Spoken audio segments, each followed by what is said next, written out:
Assalamualaikum warahmatullahi wabarakatuh. Jadi kali ini penulis mau bahas singkat aja ya. Ada bro yang ngomong bahwa kalau motor bebek itu lebih irit. Yang jadi dasar penilaian ada dua. Yang pertama adalah dia pernah punya motor matic yang kemudian membutuhkan biaya servis hingga 3 juta.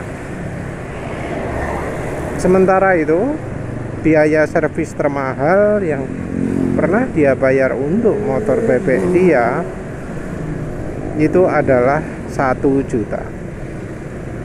Yang pertama itu ya, biaya servis. Terus yang berikutnya adalah bensinnya. Bensin dia kalau untuk motor matic butuhnya adalah 20.000. Kalau untuk motor bebek butuhnya adalah 10.000. Jadi motor maticnya butuh 20.000 untuk pemakaian yang sama. Motor bebeknya butuh 10.000. Nggak ada informasi ya, motor maticnya apa, motor bebeknya apa. Tapi itu sepertinya ada beda kesenjangan banyak antara motor bebek dengan motor maticnya. Motor bebeknya bisa saja yang paling irit, motor maticnya bisa saja yang paling boros. Motor matic boros ya bisa aja Honda Beat Karbu, motor Mio Yamaha Mio Karbu. Motor bebek iritnya bisa aja Krypton atau Supra X125 seperti itu ya. Tapi lihat biaya servis yang semahal itu, rasanya dua-duanya Honda. Jadi ya kemungkinannya motor maticnya ya entah Vario. Kalau Vario enggak seboros itu Vario. Apa ya motor matic yang seboros itu? Honda lagi bola wis, mungkin Beat Karbu mungkin. Penulis sendiri selama punya motor nggak pernah ya servisnya sebesar itu. Yang pernah menghabiskan servis sebesar itu ya istri. Itu pun ya ganti yang luar biasa ya. Ono ganti suspensi belakang, ban depan, apa mana sing mahal-mahal, cakram. Padahal nggak butuh diganti. Nah, kalau sampai 3 juta itu apa aja? Ya mungkin sampai sisi mesin, sisi CVT mungkin ya. Ada sebutannya servis besar. Entah apa yang dimaksud dengan servis besar, mungkin ya piston silinder, noken as ganti semua mungkin ya. Kok sampai mahal banget 3 juta. Tapi yang jelas si bro ini sharing hal yang sebaiknya tidak dilakukan ya. Apa itu? Servis besar. Servis rutin pun ya sebenarnya nggak perlu dilakukan lah ya. Jadi kadang orang itu kalau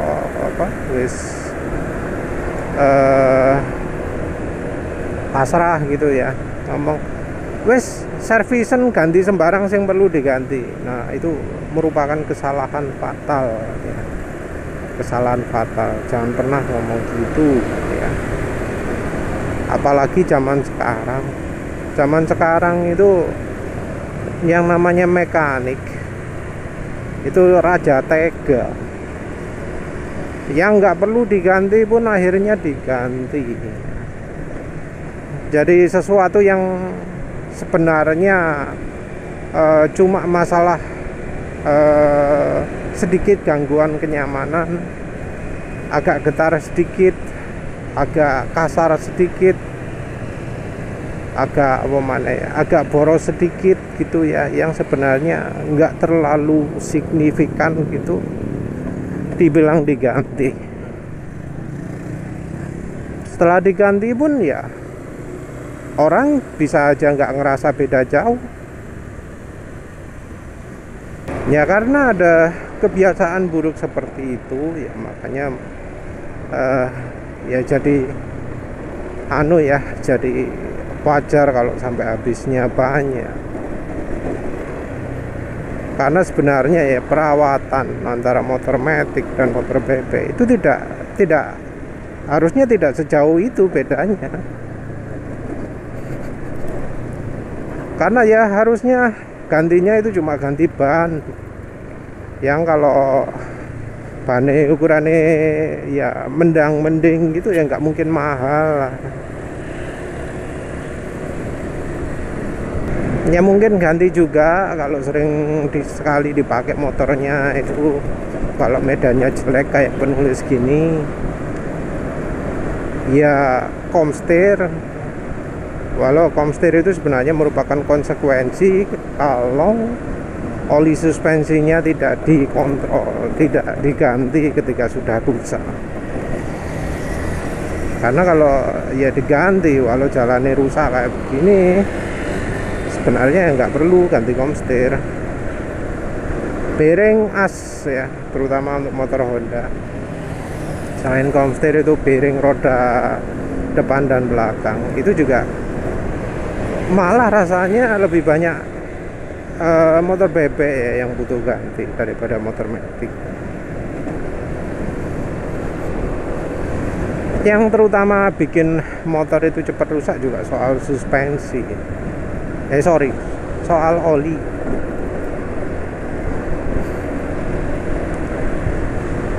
Jadi oli kalau misalnya orang terlalu percaya sama mekanik, sama bengkel, sama dealer, wah wis bakal kemakan sudah. Ngomongnya, oh pingin motornya awet, pakai oli ini dijamin mesinnya awet. Nah ketika motor umur 20.000 km, 15.000 km, 10.000 km ada masalah, pasti yang diomongkan, wah ini memang sudah wajar, ini ganti segini emang normal gitu. Padahal ya yang namanya mesin itu kan garansinya 3 tahun atau 36.000 km. Kalau sekarang ada juga yang ngomong 50.000 km 5 tahun. Nah itu artinya apa?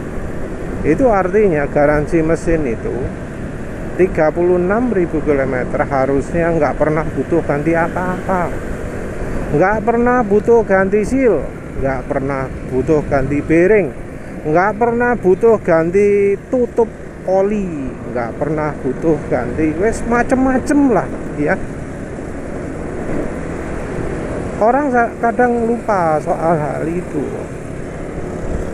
Orang ngomong perawatan yang dijaga, perawatan yang baik, tapi sering sekali bagian yang betul-betul sangat penting ya untuk dirawat dari sisi oli mesin itu dikasih oli yang jelek, oli gardan jelek, oli suspensi jelek, minyak rem jelek, bulan jelek gitu ya. Karena orang terlalu percaya sama pabrikan. Nah seandainya ya, bila ya semua faktor-faktor yang bikin motor cepat rusak, semua faktor-faktor soal servis itu dihilangkan, sebenarnya nggak beda jauh lah antara motor matic dengan motor bebek. Motor bebek juga kadang seringnya boros karena orang nggak ngerti menggunakan transmisi manual itu seperti apa. Ini penulis lenggang gini nggak ngebut ya, sorry. Karena nggak ngerti pakai manual, pakai RPM tinggi ya boros. Kalau motor matic ada juga yang pingin tarikan enak, roller pakai yang lebih ringan ya jadinya lebih boros. Padahal ya sebenarnya untuk modif tenaga itu pakai roller itu ya merupakan cara yang salah ya. Kecuali kalau memang butuh tanjakan atau apa, ganti roller itu wajib dihindari, kecuali memang ya ikhlas motornya jadi lebih poros. Contoh aja lah ya, antara motor NMAX 2 penulis dengan NMAX penulis, ini lebih irit NMAX penulis. Kenapa? Ya karena salah satunya rollernya NMAX 2 itu sudah keganti lebih ringan, walau ya bukan yang disengaja, tapi karena bawaannya paket anunya ya, paket apa jenenge, roller sama beltnya, sama V-beltnya. Kalau memang ya orangnya itu bisa menggunakan transmisi manual, rasio gigi yang sebesar-besarnya, RPM yang serendah-rendahnya, itu memang bisa irit ya motor manual. Walau ya kalau keadaan jalannya merambat atau macet ya sama saja lah.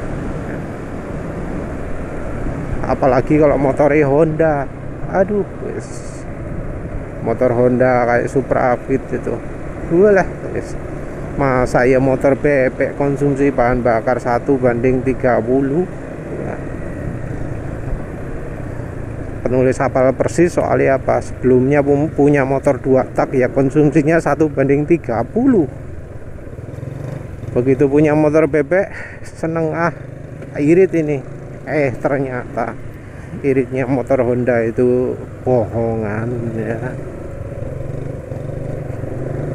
Sekarang punya motor Matic CC yang lebih gede daripada motor bebeknya. Minim 35. Itu pun kondisi belum dimodif macam-macam. Sesudah modif ini nih 48,2 sekarang. Malah lebih irit motor Matic ya. Oh ya, soal bikin irit ini ya, trik penulis malah justru lebih bisa diterapkan di motor Matic, karena di motor bebek saluran udaranya nggak bulat. Karena nggak bulat nggak iso dipasangi silek. Walau sebenarnya kalau dipasangi juga bakal mantap, bakal lebih irit ya motornya. Masalahnya sulit. Jadi ya sebenarnya ya, kalau ingin punya motor yang hemat perawatan, hemat biaya, yang pertama dilakukan itu ya pergunakan oli yang kualitas bagus, jangan oli dealer. Harga ya nggak butuh mahal, yang ya bukan cari yang termurah ya, yang selama ini terbukti bagus ya Mesran B40, Mesran SI40. Dari sisi kemampuan jauh di atasnya oli dealer, dari sisi harga sudah di bawahnya. Terus sesudah itu ya cairan-cairan lain yang di kendaraan, jangan pakai yang bawaan dealer, kalau bisa cari yang lebih baik. Terus selain itu, kalau nggak betul-betul butuh, jangan servis. Kalau misalnya CVT sering kotor, ya dikasihlah filter busa di CVT-nya. Kalau throttle body sering kotor, ya kasihlah tambahan filter busa di box filternya. Ya hal-hal trik-trik yang lain juga ya. Jadi motor itu nggak perlu servis throttle body berkala, nggak perlu servis CVT, karena kalau pelumasnya sudah bagus nggak perlu itu. Bahan bakar ya sesuaikan kebutuhan mesin. Ya cari juga trik-trik untuk bikin kendaraan irit ya. Terus pilih kendaraan ya yang irit realnya. Cari irit realnya ya, jangan lihat data AVG, tapi coba dari sharingan orang-orang. Kalau pakai Pertalite bisa dapat berapa, gitu ya. Itu sudah ada yang punya data, bisa cari dari pengalaman orang-orang. Ya wis lah, itu aja intinya. Irit boros itu sebenarnya tergantung dari pengetahuan kita ya, terutama dari butuh servis atau enggak, harga beli oli berapa lama olinya gitu ya. Ya wis lah, itu saja. Terima kasih udah menonton. Assalamualaikum warahmatullahi wabarakatuh.